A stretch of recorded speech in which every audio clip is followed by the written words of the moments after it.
12절로 20절 말씀입니다. 저와 여러분께서 함께 교독하시겠습니다. 제가 먼저 읽겠습니다. 모든 것이 내게 가하나 다 유익한 것은 아니요. 모든 것이 내게 가하나 내가 무엇에든지 얽매이지 아니하리라. 음식은 배를 위하여 있고 배는 음식을 위하여 있으나 하나님은 이것저것을 다 배하시리라. 몸은 음란함을 위하여 있지 않고 오직 주를 위하여 있으며 주는 몸을 위하여 계시느니라.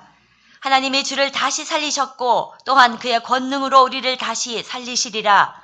너희 몸이 그리스도의 지체인 줄을 알지 못하느냐? 내가 그리스도의 지체를 가지고 창녀의 지체를 만들겠느냐? 결코 그럴 수 없느니라. 창녀와 합하는 자는 그와 한 몸인 줄 알지 못하느냐? 일러스되 둘이 한 육체가 된다 하셨나니 주와 합하는 자는 한 영이라. 음행을 피하라. 사람이 범하는 죄마다 몸 밖에 있거니와 음행하는 자는 자기 몸에 죄를 범하느니라. 너희 몸은 너희가 하나님께로부터 받은 바 너희 가운데 계신 성령의 전인 줄을 알지 못하느냐. 너희는 너희 자신의 것이 아니라. 함께 읽겠습니다. 값으로 산 것이 되었으니 그런즉 너희 몸으로 하나님께 영광을 돌리라. 음행하지 말라라는 주제로 최정호 전사님께서 말씀 증거하시겠습니다. 수요 저녁 예배 오신 성도님들을 주님의 이름으로 환영하고 축복합니다. 수요 저녁 예배가 애를 쓰고 있습니다. 우리 또 찬양팀, 기존에 우리 찬양팀을 아름답게 섬겨주셨던 분들과 함께 또 청년들이 또 가세해서 수요 예배를 통해서 하나님의 이름에 합당한 영광과 존귀와 찬양을 돌려드리기를 열망하면서 우리가 또 함께 세워져 나가기를 꿈꾸고 있는데, 여러분들 다음 주에는 혼자 오지 마시고 여러분 옆에 있는 분들 한 분씩 데리고 오시기를 바랍니다. 그 느헤미야가 이스라엘 성벽이, 예루살렘 성벽이 무너졌다라는 소식을 듣고 달려가서 사람들과 합심하여 그 성벽을 한 단씩 쌓지 않습니까? 그런 것처럼 우리 안에 이 수요 예배뿐만 아니라 많은 무너져 있는 부분이 있다면 우리가 함께 세워나가는 은혜가 있었으면 좋겠습니다. 오늘 함께 나눌 말씀은 우리 중에 대다수에게는 굉장히 불편한 진실일 수가 있습니다. 제목이 음행하지 말라라는 말인데, 이 말씀을 통하여서 함께 은혜를 받았으면 좋겠고요. 특별히 우리 누가복음 24장에서 예수님께서, 부활하신 예수께서 제자들에게 하나님의 말씀을 가르쳐 주실 때 제자들의 마음을 열어서 성경을 깨닫게 하셨다라고 말씀하십니다. 우리의 마음이 닫혀 있으면 아무리 예수님이 말씀하셔도 성경의 말씀을 깨달을 수가 없는데, 하나님께서 부족한 자를 세우셨는데 성령께서 이 시간 여러분의 마음을 열어서 하나님의 성경, 이 말씀을 깨닫게 해주시는 은혜가 있기를 주님의 이름으로 축복합니다. 말씀을 보기 전에 우리가 살고 있는 이 대한민국이, 우리가 살고 있는 이 인천이 어떤 상황인가를 한번 생각하면서 오늘의 말씀을 보았으면 좋겠습니다. 여러분, 작년에 간통죄가 폐지되었지 않습니까? 왜 간통죄가 폐지되었겠습니까? 간통이 특별한 일이 아닌 세상이 되지 않았기 때문은 아니겠습니까? 제 친구들 중에 제가 사랑하는 친구들이 있습니다. 대학 친구들은 4명이 있는데요. 저까지 이 4명의 계모임이 하는 친구들이 있습니다. 그중에 그 아이들이 2명은 그리스도인이고 2명은 아직까지 믿지 않는 친구들이지만, 제가 볼 때는 그런 사람이 이 세상에는 많지 않을 만큼 굉장히 착하고 순수한 친구들입니다. 그런데 그 친구들과 함께 몇 년 전에 계모임을 할 때 충격적인 이야기를 들었습니다. 한 명은 식약청에서 이제 5급 사무관이 되어 있고요. 한 명은 그 대기업에서 이제 팀장을 하고 있고, 또 2명은 팀장을 하고 있고, 저는 이제 그 전도사로 있는데, 이 아이들이 굉장히 모범적이고 착실한 아이들인데, 이들의 그 계모임 가운데 대화의 내용이 무엇이냐면, 직장에서 결혼한 사람을 두고 하는 말입니다. 남자친구, 여자친구가 한두 명쯤 없는 사람들은 좀 바보 아닌가라는 그 취급을 받는다고 합니다.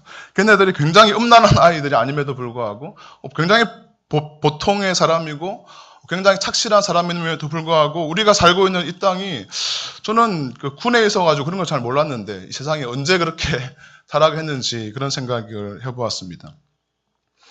제가 통계 자료를 몇 번 좀 조사를 해봤는데요. 2014년 여성부 성매매 실태 보고서에 따르면 한국의 남자 중에 10명 중 4명이 39%가 성매매를 경험했던 적이 있다고 합니다. 다른 나라를 보면 미국은 15% 정도, 네덜란드는 한 16% 정도 되는데 세계에서 특히 서구 선진국에서 한국을 성매매 공화국이라고 부르고 있다는 이런 수치스러운 이야기를 보았습니다. 그도 그게 뭐 특별하지 않을 것이 돌이켜 생각해 보니까 제가 4년 전이군요. 그 신대원에 그 입시를 준비하는 과정에서 그 생활비를 벌기 위해서 이제 강남에 있는 삼성동에 있는 그 편의점에서 그 편의점 점장으로 아르바이트를 했던 적이 있습니다. 밤 12시 반부터 이제 12시간을 일했는데 제가 일하고 있던 그 편의점 바로 옆이 그 한국에서 제일 잘 나간다는 비즈니스 클럽이었습니다. 밤새도록 술 취한 사람들과 젊은 여자들이 함께 그 출입하는 것들을 보고 그 중에 많은 사람들은 제가 일하고 있던 그 편의점에 와서 뭐 담배를 사가고 술을 사가고 하는 그런 일들을 했습니다. 그런데 어느 때 명절 때가 되니까 평소보다 굉장히 많은 젊은 사람들, 특히 좀 예쁜, 외모로 볼 때 굉장히 아름다운 건 아니고 예쁘게 보이는 사람들이 굉장히 제가 일하고 있는 편의점에 많이 오는 것이었어요. 그래서 그동안 이제 친하게 지냈던 그 웨이터 종업원들에게 물어봤습니다. 왜 이 여자들이 이렇게 많이 오느냐. 그 여자들은 무엇을 하는 여자들이냐면 이제 그 1차에서 거기서 술을 마시고 2차, 3차를 하면서 성매매를 하는 사람들이었는데 저는 직업 여성인 줄 알았는데 그것이 아니라 이제 그 제가 편의점에서 그 물건을 팔고 계산할 때 지갑을 열지 않습니까? 보면 회사 사원증이 있어요. 그 여자에게. 보니까 보통 직장인인 것이죠. 그리고 어떤 사람은 대학 학생증이 있어요. 대부분이 다 그렇다는 것이죠. 그걸 보면서 도대체 여기 오는 여자들이 어떤 여자들이냐 물어보니까 대부분이 그냥 일반 평범한 여대생, 그리고 직장 여성이라는 것이죠. 2차, 3차를 뛰고 있는 이 사람들이.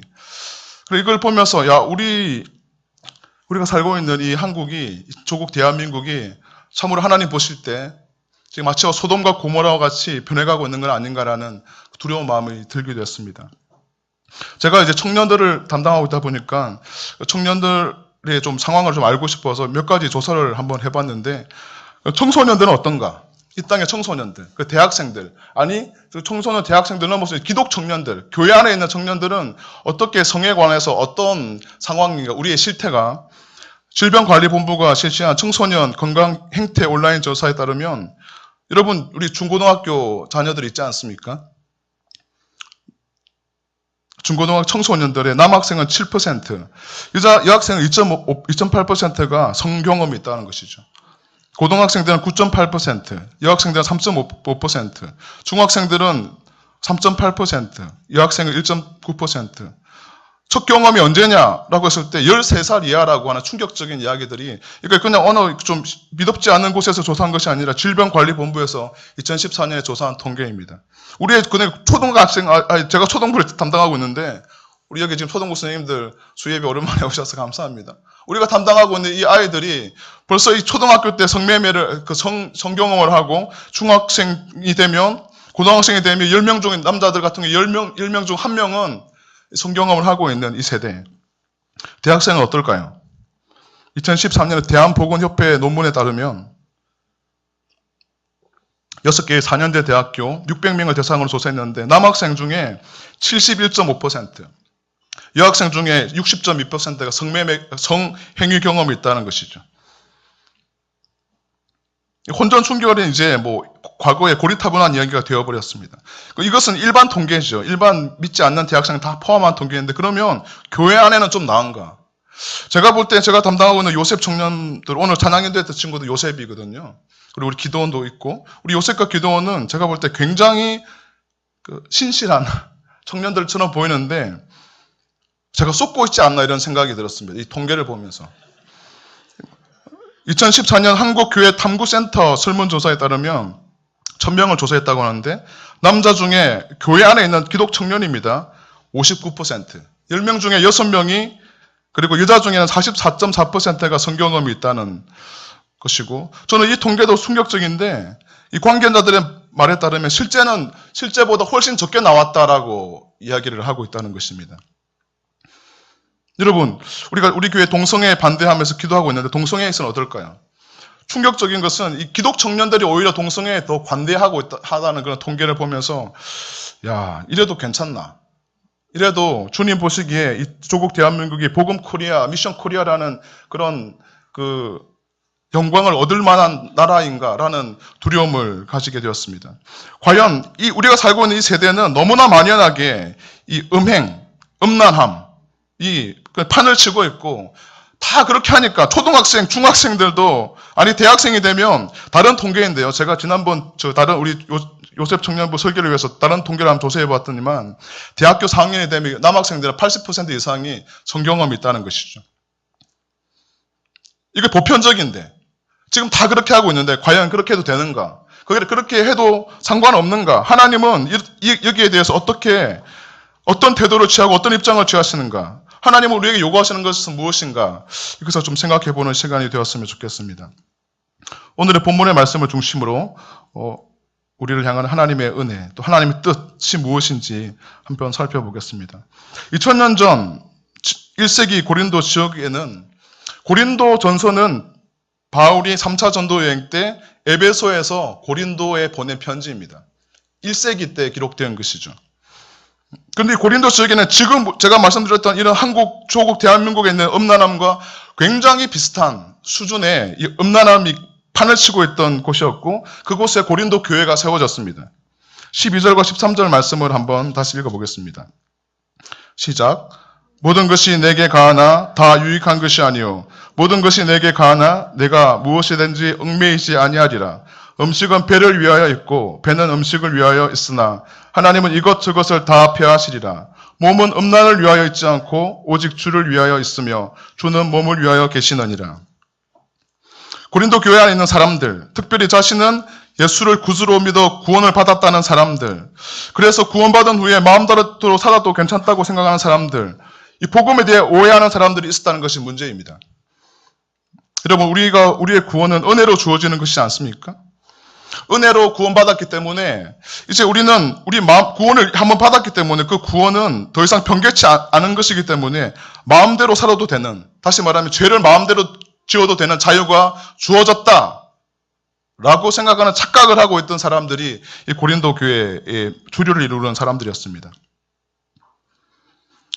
헬라 영육 이원론 사상에 적응이 되어 있던 사람들, 그리고 영은 선하고 육체는 악하다, 이런 그 사상에 빠져있던 고린도 사람들은 심각하게 복음에 대한 오해를 했습니다.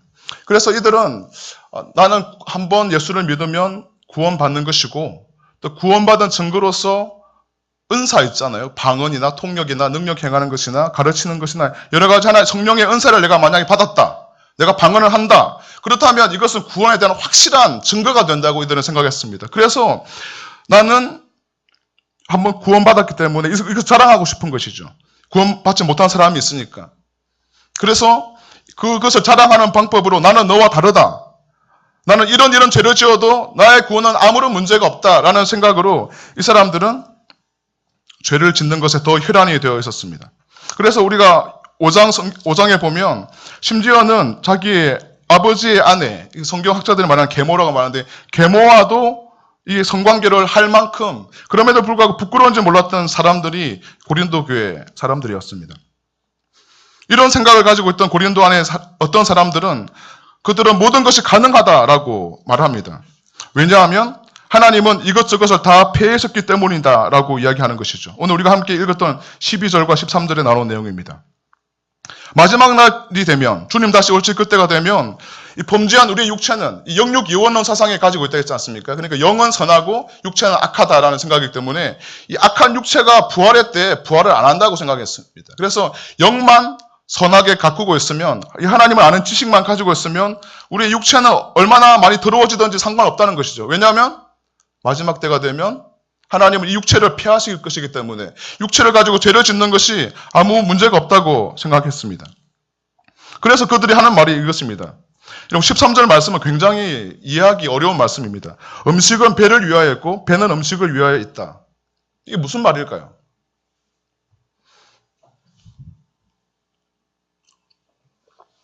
음식은 식욕을 위해 존재한다. 다시 말해서 배가 고프면 먹기 위해서 음식이 존재한다. 이런 말이죠. 그런데 이것을 고린도 사람들은 어디다 갖다 붙이느냐면 이 성욕에 대해서 성욕을 이 식욕과 병행으로 놓고 똑같이 논리로 이야기하는 것입니다. 어처구니 없게도 고린도 사람들은 배가 고프면 음식을 먹는 것처럼 만약에 나에게 음욕이 생기고 성적 욕구가 생긴다면 그 성욕을 해결하기 위해서 내가 음행해도 상관없다라는 그런 주장을 했던 것이죠. 어쩌면 성욕이 생길 때 그것을 해결하기 위해서 그 당시 만연했던 성매매로 성욕을 해결하려고 했는지 모르겠습니다. 제가 3주 전인가요? 그때 고린도전서 1장을 하면서 좀 고린도에 대한 괴강을 했었는데 고린도 지역은 지금의 그리스 지역이죠. 그리스의 제일 남단, 지중해에 있는 그리스의 제일 남단에 있는 해안 도시입니다. 이 해안 도시의 가장 높은 곳에 그리스는 여러분 아시는 바와 같이 그리스 신화가 있지 않습니까? 그래서 뭐 제우스 신도 있고 헤르메스도 있고 아프로디테도 있고 여러 가지 많은 그 그리스 신화에 나오는 우상들을 이 사람들이 섬겼는데 그 중에서 아프로디테라는 사랑의 여신의 신전은 고린도의 가장 높은 곳에서 지어져 있었다고 합니다. 그리고 많은 사람들이 이 아프로디테 여신을 섬겼고 그들이 섬기는 의식 중에 하나가 무엇이냐면 그 아프로디테 여신 신전에 있는 약 1000명이나 되는 성창들, 여사제들 이들과 함께 예배 의식 중에 성관계를 하는 것이 돈을 주고 그 헌금을 하고 그들과 성관계를 하는 것이 아프로디테 여신을 섬기는 예배 행위의 일종이었습니다. 신전에서도 성관계를 하니까요. 성관계를 하는 여사제, 그 공창이라고 공적인 그 창녀가 1000명이나 그 신전 안에 포진되어 있을 만큼 고린도 지역은 굉장히 음란한 도시였습니다. 그리고 그 외의 지역에서도 굉장히 일반적으로 성매매가 일반화되어 있던 곳이 바로 고린도였습니다. 그래서 이방 땅이던 고린도 교회에서 예수를 믿고 구원받았다고 하는 고린도 교회 성도들 안에서도 이러한 음란의 물결이 그 세계 밀려왔고 그들은 여과 없이 이 음란한 물결들을 그대로 맞으면서 그 음란한 위에다가 그냥 예수 그리스도 이름만 덧입혀진 그런 이상한 형태의 종교를 가지게 됐던 것이죠. 그러나 바울은 이 고린도 사람들은 그래도 괜찮다고 말하고 음식은 배를 위하여 있고 그래서 내 몸은 내 음란을 위해서 있다라고 말하지만 그래도 문제없다라고 말하지만 바울은 그렇게 말하지 않습니다. 13절 말씀에 보면 후반부의 말씀을 한번 같이 읽어볼까요? 몸은 음란을 위하여 있지 않고부터 해서 13절 말씀 후반부 시작. 몸은 음란을 위하여 있지 않고 오직 주를 위해 있으며 주는 몸을 위하여 계시느니라. 주는 몸을 위하여 계신다. 이 말은 무슨 말일까요? 고린도 사람들이 주장하듯이 우리가 부활 때 영만 부활하고 육체는 그냥 하나님께서 폐하시는 그런 것이 아니라는 말입니다. 우리의 영과 함께 육체도 부활한다는 뜻입니다. 만일 우리가 고린도 사람들이 생각하고 있는 것과 같이 영만 부활한다면 예수님께서 왜 죽으시고 부활을 하셨겠습니까? 부활하실 필요가 없는 것이죠. 우리의 부활 때 우리 영과 함께 우리 주 예수 그리스도께서 영광 중에 오셔서 저와 여러분들의 육체도 함께 부활시킬 것입니다. 그래서 주님은 우리의 몸을 위해서 부활하셨고 그 의미로 이 13절에서는 주님은 우리의 몸을 위해서 계신다라고 말하고 있는 것이죠. 그래서 우리는 우리의 몸으로 마음대로 죄를 짓고 살 수 없는 노릇입니다. 성경은 예수님을 우리의 신랑으로 비유하고 있지 않습니까? 우리는 주님의 무엇으로 비유하죠? 신부로 비유하죠. 만약에 우리 여기 결혼 정년기에 있는 형제와 자매들이 있고 또 여러분의 자녀들 중에 그 며느리를 보고 또 볼 준비를 하고 있는 분이 있을 텐데 만약에 나와 결혼을 약속한 자매가 또는 나의 며느리로 되기로 약속했던 그 약혼한 어떤 자매가 이제 약혼을 했으니까 이제 나는 배우자가 정해졌으니까 나는 이제 내 마음대로 한번 즐겨보자. 결혼하기 전에. 그러면 마음대로 몸을 굴리고 아무나 하고 몸을 섞는다고 해보십시오. 어느 멍청한 남자가 어느 정신 빠진 그 시부모가 그 며느리를 곱게 맞아들일 수 있겠습니까? 그럴 수 없는 것입니다. 그와 마찬가지로 우리는 예수 그리스도의 신부로 부름받았기 때문에 우리는 우리의 몸을 가지고 마음대로 음행을 할 수가 없는 것이죠. 그럴 수는 없는 것입니다. 우리가 우리에게 있는 정욕대로 음행을 하면 안 되는 첫 번째 이유는 13절 말씀과 같이 몸은 음란을 위해 존재하는 것이 아니라 주를 위해 존재하는 것이기 때문입니다.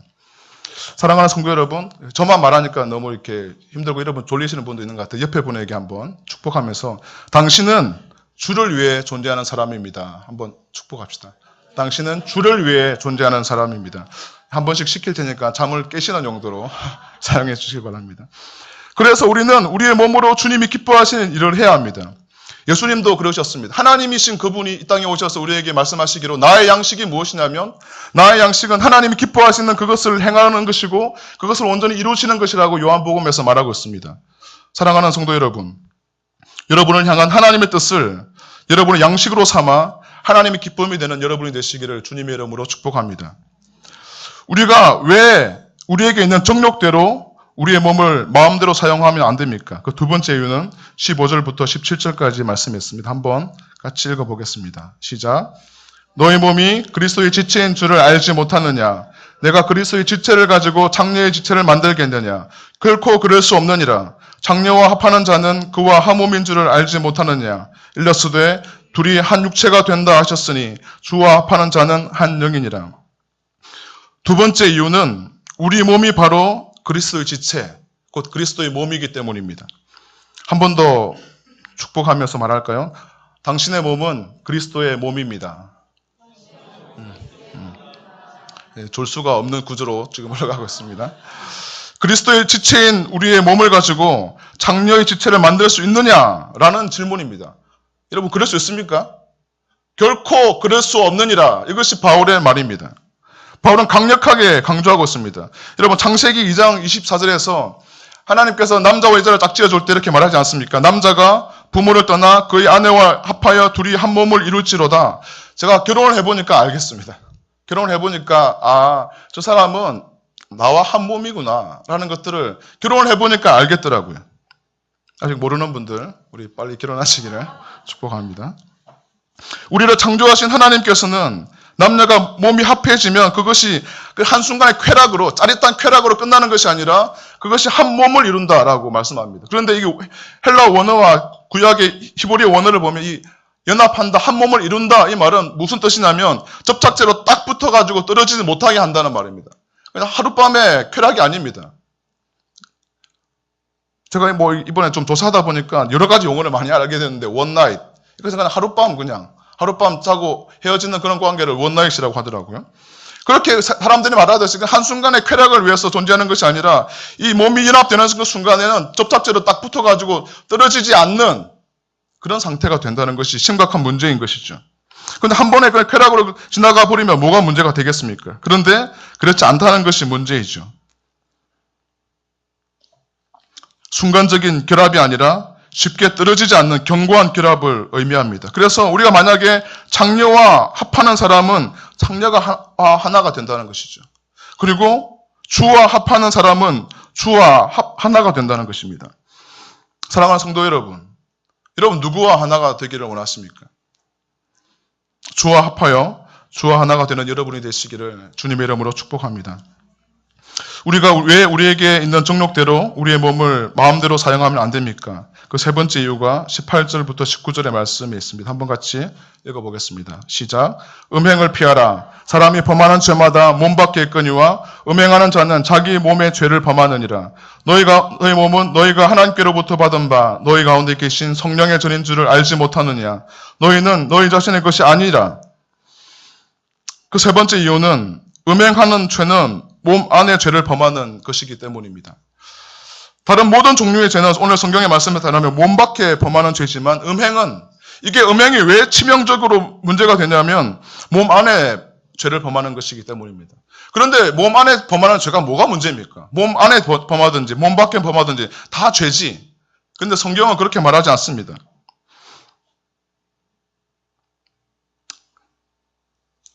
우리 몸은 죽으면 소멸되는, 그래서 마음대로 죄를 지어도 되는 그런 가치 없는 몸이 아니라 우리의 몸은 놀랍게도 너무나 영광스럽고 너무나 황송하게도 우리의 몸은, 저와 여러분의 몸은 성령이 거하시는 성령의 전이라는 것입니다.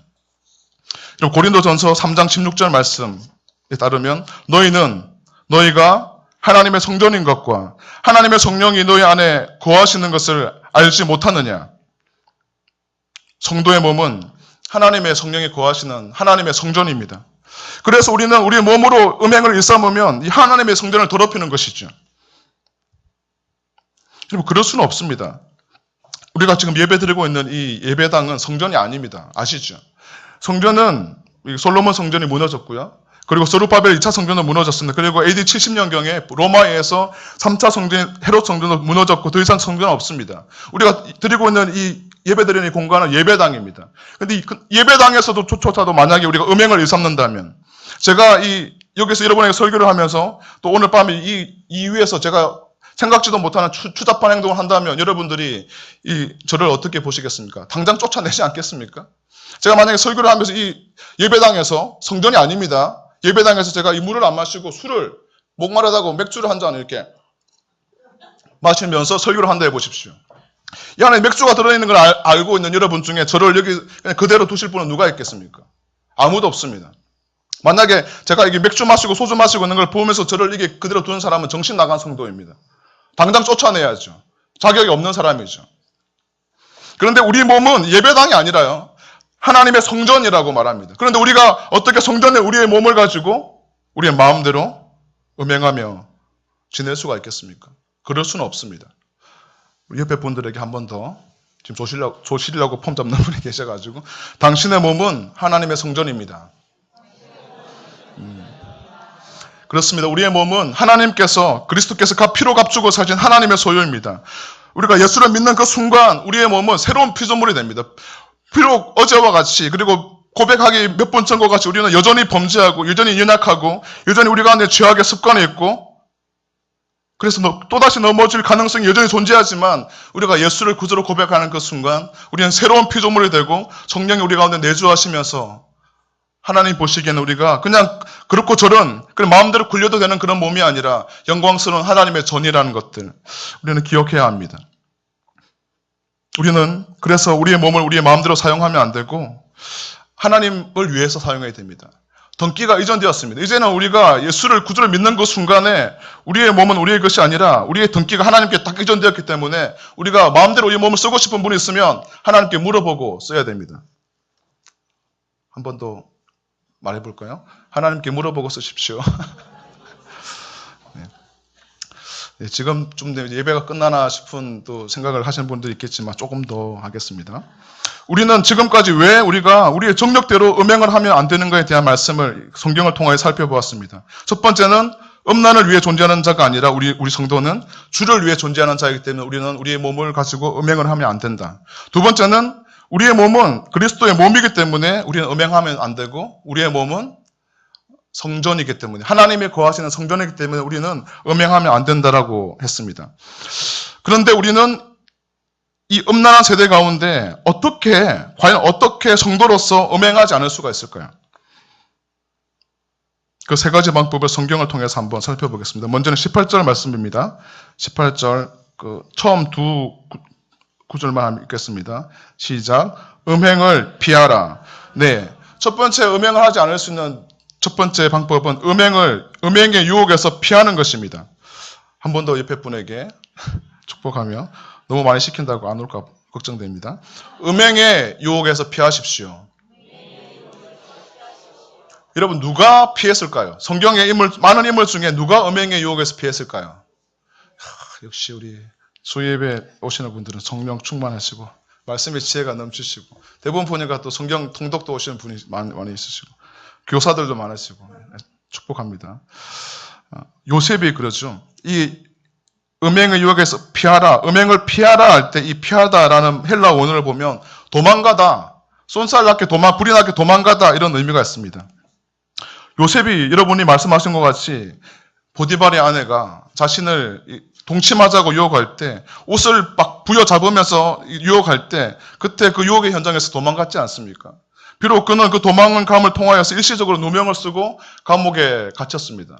그 치욕스러운 강간 미수범의 누명을 쓰고 감옥에 갇혔지만 하나님께서는 그를 음행을 피하며 하나님과 동행하며 하나님 코람되어 하나님 앞에 살아갔던 그를 결코 감옥에 그대로 두지 않으시죠.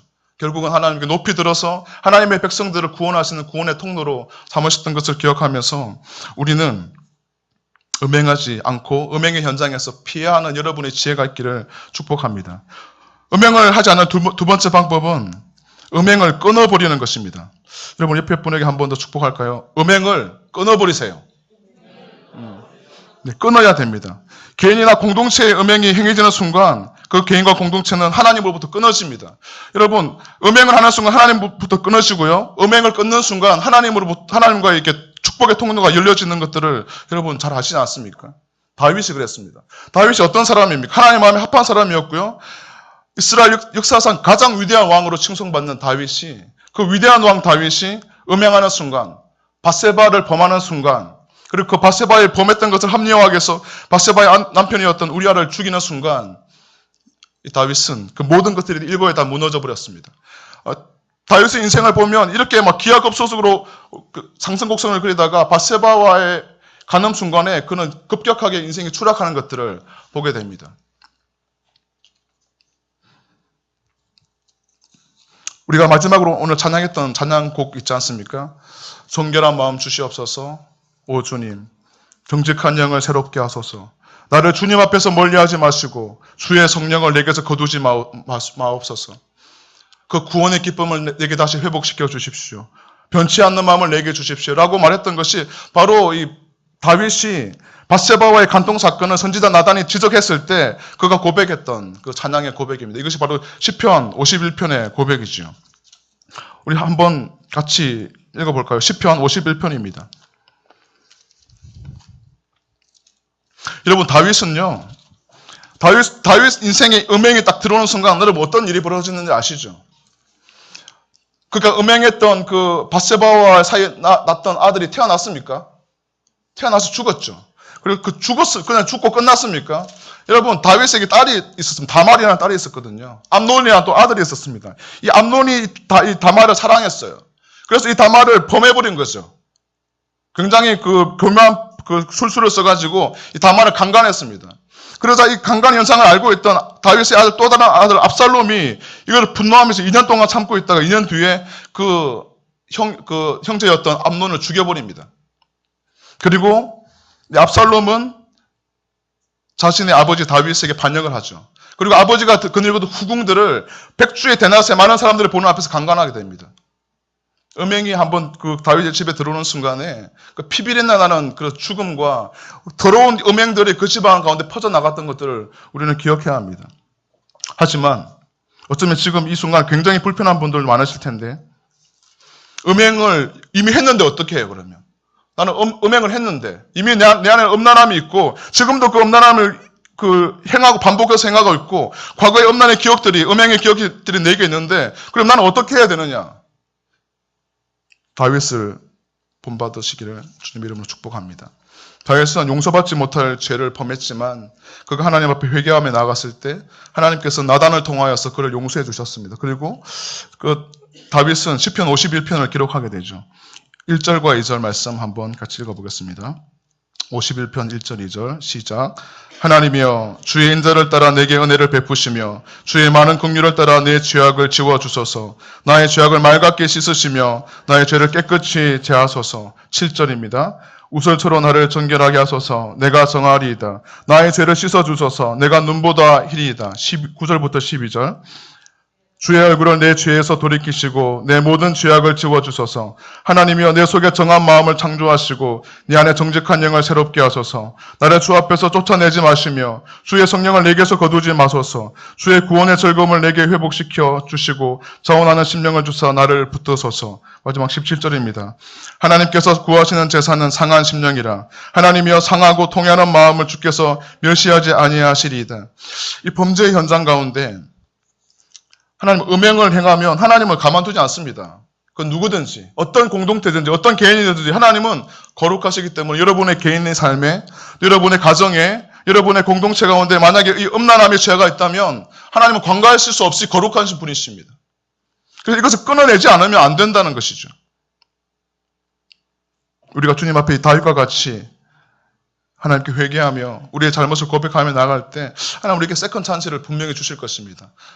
혹시 음행의 과거의 죄악들로 인하여 고통하는 자가 있습니까? 아니 지금 이 시간도 반복되는 음행 가운데 고통스러워하는 분이 있습니까? 그 그리스도 예수의 그 은혜의 보좌 앞으로 나아가 그 법의 피를 힘입어 여러분의 그 주홍같이 붉은 죄악이 흰눈과 같이 씻겨지는 은혜가 이 시간 있기를 주님의 이름으로 축복합니다. 하나님 다시 회복시켜 주십니다. 또 한 사람 있습니다, 여러분. 비느하스라고 들어보셨습니까?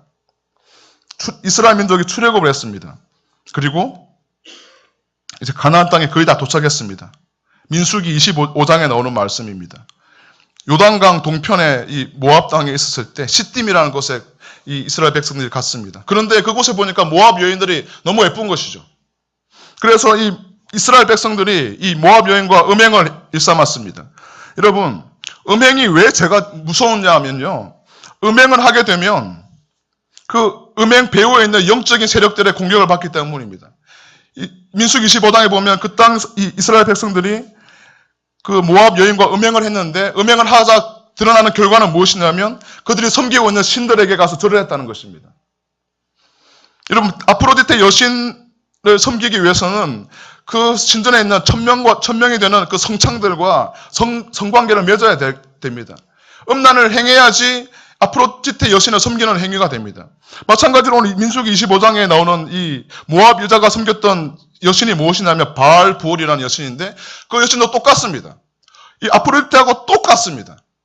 이 바알 부올의 여신 신전에도 보면 성창들이 가득해서 그들에게 예배드리는 사람들은 와서 매춘 행위를 하면서 이 바알 부올에게 제사를 드리는 그런 예배 행위를 하면서 음란을 행했습니다. 그래서 우리의 육체의 죄악은, 육체의 음란은 반드시 그 영적인 음란과 직결되게 됩니다.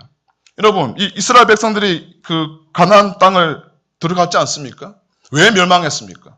350년 동안 왜 사사기를 통하여서 7번이나 그 외적의 침입을 받고 1150년 동안 그 고통을 당했습니까? 우상숭배 때문이거든요. 근데 그 우상숭배를 추적해보면 뭐가 있냐면 음란함이 그 땅에 있는 것이죠. 음란하게 되면 우상숭배하게 되고 우상숭배하게 되면 음란하게 됩니다. 그래서 우리는 우리 가운데 가득하게 들어와 있는, 우리 코앞에까지 침범에 들어와 있는, 아니 우리 집 안에까지 들어와 있는 이 음란함을 용납하면 안 되는 이유가 바로 거기에 있는 것이죠. 여러분, 이스라엘이 왜 망했습니까? 왜 남북 이스라엘이 분열되었습니까?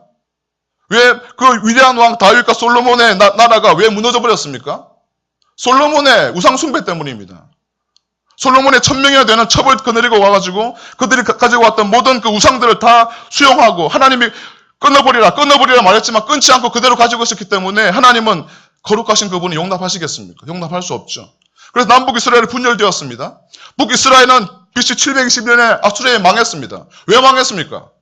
우상 숭배 때문에 망했습니다. 남유다, 그 솔로몬 성전이 가지고 있던 남유다도 586년에 망했습니다. 바빌론에 의했어요. 왜 망했습니까? 우상숭배 때문에 망했던 것이죠. 우상숭배는 이 음란함과 직결되어 있습니다. 오늘 바알 부올도 그 음란함을 뒤에 품고 있는 것이죠. 그래서 이스라엘 백성들이 그 광야를 길을 행하면서 모압 땅에서 시딤에서 모압 여자들과 함께 결혼하고 음행을 행하며 그들이 섬기는 바알 부올을 섬겼습니다. 그래서 하나님이 가만두시겠습니까? 하나님은 이스라엘 지도자들을 목매달라고 합니다. 백주의 대낮에 태양을 향해서 이스라엘의 수령들을 모아서 목을 매답니다. 그런데 그 징벌의 현장 가운데 어느 멍청한 한 사람이 이거 미디안 여자를 끌고 자기의 침소로 들어가는 것이죠. 그걸 비느하스가 봤습니다.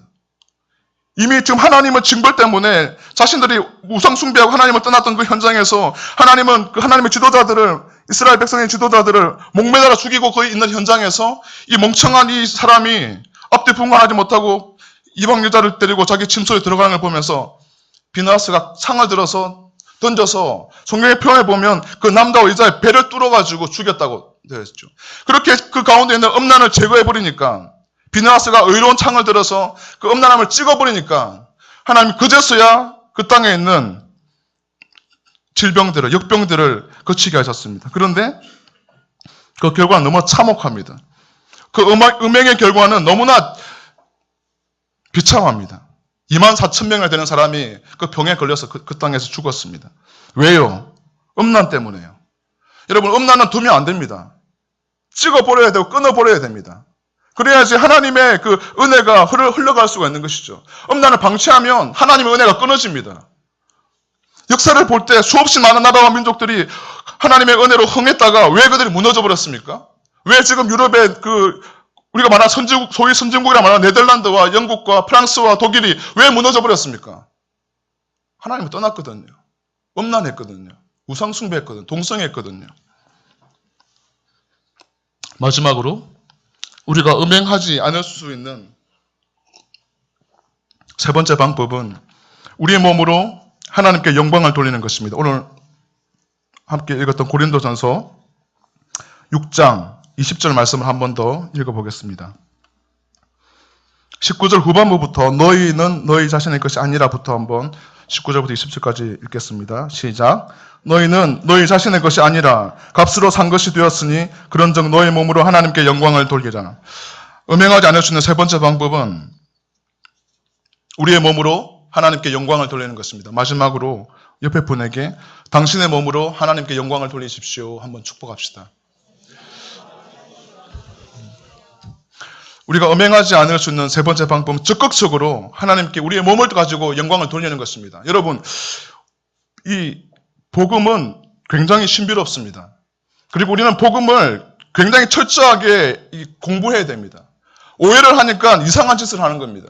여러분, 이 로마서가 복음의 정수를 하지 않습니까? 로마서 1장부터 11장까지 보면 하나님의 은혜로, 오직 하나님의 은혜로, 너희 어떤 공로도 아니고, 너희 어떤 배경도 아니고, 하나님의 은혜로만 구원받는다라고 말하고 있습니다. 그런데, 은혜로 구원받았으면 이제 끝입니까? 구원받은 티켓을 한 장 가지고 있으니까 룰루랄라 하면서 이 땅에서 내 사는 날 동안에 그냥 내 마음대로 살고, 온갖 죄악을 범하면서 살아도 됩니까? 그건 굉장히 멍청한 짓이죠. 그래서 구원파가 등장하지 않습니까? 12장부터 정확하게 나옵니다.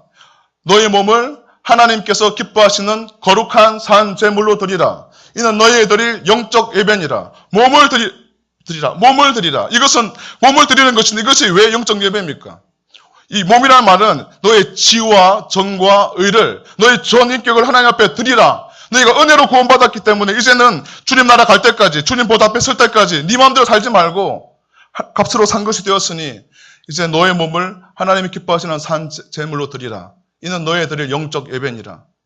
그래서 너는 매 순간마다 네 마음대로 살지 말고, 너의 경험대로 살지 말고, 네가 주장하는 대로, 네가 배웠던 대로 살지 말고, 하나님의 선하시고 기뻐하시고 온전한 뜻이 무엇인지 분별하도록 하라 라고 말씀하고 있는 것이죠. 오늘 고린도전 6장 20절에도 동일한 말을 합니다. 너희는 너희 자신의 것이 아니라 등기가 이전되었다는 겁니다. 우리의 마음대로 이제 우리가 살 수 없다는, 마음대로 할 수 없다는 것이죠. 주인의 뜻대로 이제는 살아야 된다는 겁니다. 값으로 산 것이 되었으니 그런즉 너희 몸으로 하나님께 영광을 돌리라. 하나님이 기뻐하시는 거룩하고 아름다운 일에 우리의 몸을 드릴 때 우리는 적극적으로 이 음행을 극복할 수 있는 삶을 살 수가 있습니다. 여러분, 이탈리아 위대한 조각가이자 화가였던 미켈란젤로를 잘 아시죠? 미켈란젤로를 뭐 다 아시겠지만 버톨도라는 이름을 들어보셨습니까? 이 미켈란젤로의 스승입니다. 미켈란젤로가 14세가 되었을 때 이 버톨도에게 문화생이 되기 위해서 찾아왔습니다. 그러자 이 버톨도가 미켈란젤로의 몇 가지 테스트를 해보니까 굉장히 뛰어난 재능을 가지고 있음을 알게 되었죠. 그래서 그에게 묻습니다. 위대한 조각가가 되고 싶으냐? 라고 묻자 이 미켈란젤로는 그렇습니다. 라고 대답합니다. 그러다 이 버톨도는 다시 위대한 조각가가 되기 위해서는 너는 무엇이 필요하다고 생각하느냐? 라고 말하자 이 미켈란젤로는 저의 재능과 기술을 열심히 닦고 연마하는 것입니다. 라고 대답했습니다. 그러자 버톨도는 그것으로는 안 된다. 너는 너의 기술을 가지고 무엇을 위해 쓸지를 결정해야 한다라고 이야기를 합니다. 그리고 그는 두 곳의 조각상을 구경시켰습니다. 한 곳은 술집 앞에 있는 아름다운 천사의 조각상을 보였습니다. 이 조각은 아름답다. 그러나 이 조각가는 술집을 위해서 이 조각을 사용했다라고 이야기를 해줍니다. 그리고 또 한 곳에 큰 성전으로 갔습니다. 그리고 성전 앞에 있는 아름다운 천사의 그 조각상을 또 보여주었습니다. 너는 이 천사의 조각상이 아름답게 느껴지느냐? 아니면 네가 아까 보았던 그 술집에 있던 천사의 조각상이 아름답게 보여지느냐? 어떤 것이 네 마음에 드느냐? 두 개의 조각상은 다 똑같은 조각이지만 하나는 하나님의 영광을 위해 쓰여졌고 하나는 술 먹는 사람, 술 취한 사람들의 쾌락을 위해 쓰여졌다. 너는 너의 재능을 가지고, 너의 기술을 가지고, 너에게 하나님께 허락한 것을 가지고 무엇을 위해 쓰겠느냐라고 물었습니다. 그 질문 뒤에 미켈란젤로는 버톨도의 문화생이 되었고 열심히 배워서 위대한 화가이자 조각가가 되었습니다. 그때 이 어린 미켈란젤로가 14세였던 미켈란젤로가 이렇게 말했습니다. 무엇을 쓰겠느냐라는 이 스승의 질문 앞에 네 스승님, 하나님을 위해서 하나님을 위해서 쓰겠습니다라고 세 번이나 힘줘 말했다고 합니다. 사랑하는 성도 여러분, 이 시간 하나님께 우리에게 주셨던 우리의 몸, 우리의 시간, 우리의 재능, 우리의 물질, 우리에게 주신 기회들 무엇을 위해 쓰시겠습니까? 우리가 하나님의 거룩한 영광을 위해서, 그리고 하나님이 기뻐하시는 일들을 위해서 우리의 몸을 드릴 때 비로소 저와 여러분들은 적극적으로 죄를 극복하고 죄를 이기는 승리의 삶을 살 수가 있습니다. 그런 은혜가 여러분 모두에게 있기를 주님의 이름으로 축복합니다. 오늘 말씀을 기억하면서 함께 기도하실 텐데요.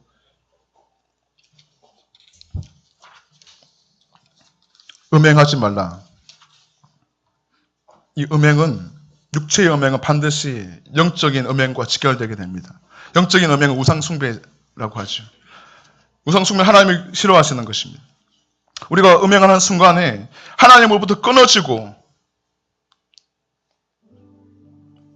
죄와 사망의 종로로 타게 됩니다.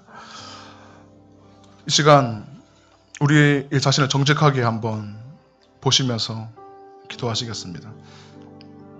여러분 안에 음행이 있습니까? 음행하고 있습니까? 과거에 음행했습니까? 여러분 가정에 여러분의 남편이, 여러분의 아내가, 여러분의 자녀가, 여러분의 부모가 음행했습니까? 지금 음행하고 있습니까? 지금 우리 교회가 하나님이 기뻐하지 않는 그런 모습들이, 하나님 아닌 다른 것들을 더 섬기고 있는 영적 음행을 일삼고 있지는 않습니까? 조국 대한민국 가운데 가득한 이 음란의 영들, 마치 아프로디테를 섬겼고 아스다로스 섬겼고 바알부를 섬겼던 것처럼 쾌락에 빠져서 흐느적거리고 있는 이 조국 대한민국, 어떻게 해야 합니까? 시편 51편에서 솔로몬이, 다윗이 고백했던 것 같이 정결한 마음을 내게 주시옵소서. 나를 주님 앞에서 멀리하지 마시고 나를 새롭게 하여 주십시오. 그 구원의 기쁨 내게 다시 회복시켜 주시고 변치 않는 마음을 주십시오. 오 주여, 이 시간 그리스도 예수의 보혈의 피로 나의 모든 음행과 나의 모든 더러운 죄악과 우리 가정에 우리 가족들의 모든 더러운 죄악과 냄새나는 죄악과 음행들을 씻겨 주시옵소서.